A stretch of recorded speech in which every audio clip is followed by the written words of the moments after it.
കഴിഞ്ഞ പോസ്റ്റിൽ ഞാൻ USB-C പവർ ഡെലിവറിയെ പറ്റി പറഞ്ഞിരുന്നു. ഒരു സാധാരണ simple USB power supply 15 watt, അതായത് 5 വോൾട്ടിൽ 3 ആംപിയർ വരെ പറ്റുള്ളൂ. എന്നാൽ SPR mode, standard power range mode, അതിൽ 100 വാട്ട് വരെ പോവും, 20 വോൾട്ടിൽ 5 ആംപിയർ. അതിൻ്റെ മേലെയുള്ളതാണ് extended power range or EPR mode. അതിൽ 240 വരെ പോവും വാട്ടേജ്, 48 വോൾട്ടിൽ 5 ആംപിയർ. അപ്പോൾ ഇതിന് ഞാൻ പറഞ്ഞിരുന്നു കോൺഫിഗറേഷൻ ചാനൽ വഴി പവർ നെഗോസിയേഷൻ വേണം, സോഴ്സും സിങ്കും എന്ന് പറഞ്ഞാൽ ഡിവൈസ്. അപ്പോൾ ചില ഡിവൈസുകളുണ്ടാവും അങ്ങനെ ചെയ്യാൻ കഴിവില്ലാത്തത്.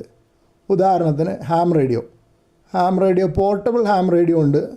അതിൽ ഈ ചിത്രത്തിൽ കാണുന്ന ഒരു IC705 പോർട്ടബിൾ ഹാം റേഡിയോ ആണ്, അമേച്വർ റേഡിയോ. അതിന് ഈ സംവിധാനമൊന്നുമില്ല. അതായത് പവർ നെഗോസിയേഷൻ കോൺഫിഗറേഷൻ ചാനൽ വഴി USB പവർ ഡെലിവറി ഡിവൈസായിട്ട് നെഗോഷിയേറ്റ് ചെയ്യാൻ പറ്റില്ല. അപ്പോൾ അങ്ങനത്തെ ഉപകരണങ്ങൾക്ക് വേണ്ടിയുള്ളതാണ് USB-C പവർ ഡെലിവറി ഡെക്കോയ്. അത് ശരിക്കും ഒരു പറ്റിക്കലാണ്. അതായത് ഈ ഡെക്കോയ് ഹാം റേഡിയോന് പകരം നേരിട്ട് USB PD ഡെലിവറി ഡിവൈസ്, അതായത് ചാർജറായിട്ട് പവർ നെഗോഷിയേറ്റ് ചെയ്തിട്ട് കൂടുതൽ പവർ ഡെലിവർ ചെയ്യാൻ അതിനെ പ്രേരിപ്പിക്കും. അപ്പോൾ അതിനൊരു ഇടനിലക്കാരനാണ് ശരിക്ക് USB പവർ ഡെലിവറി ഡെക്കോയ് എന്ന് പറയുന്നത്. അത് ഓൺലൈനായിട്ട് വാങ്ങാൻ കിട്ടും.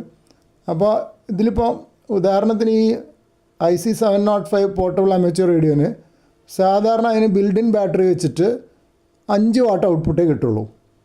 പക്ഷേ 12 വോൾട്ട് എക്സ്റ്റേണൽ ബാറ്ററി അല്ലെങ്കിൽ 13.6 ബാറ്ററി കണക്ട് ചെയ്താൽ 10 വാട്ട് പവർ ഡെലിവറി ചെയ്യും.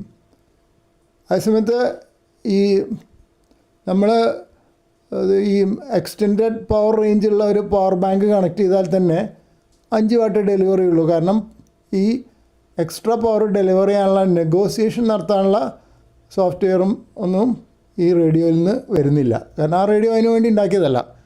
പക്ഷേ USB-C പവർ ഡെലിവറി ഡെക്കോയ് ഉപയോഗിക്കുകയാണെങ്കിൽ റേഡിയോയ്ക്ക് വേണ്ടിയിട്ട് ഈ നെഗോസിയേഷൻ ആ ഡെക്കോയ് ചെയ്യും.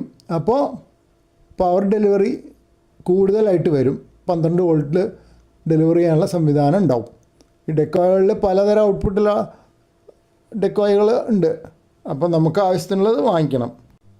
അപ്പോൾ പോർട്ടബിൾ ഓപ്പറേഷൻ, ഇപ്പോൾ നമ്മൾ ഒരു നാഷണൽ പാർക്കിലോ അല്ലെങ്കിൽ ഒരു പ്രത്യേകിച്ച് നമ്മളൊരു കുന്നിൻ്റെ മുകളിൽ SOTA operation, summits on the air അങ്ങനെ ഏതെങ്കിലും പോർട്ടബിൾ ഓപ്പറേഷൻ ചെയ്യുമ്പോൾ ഒരു ബാറ്ററി കൂടെ കൊണ്ടുപോകാമെന്ന്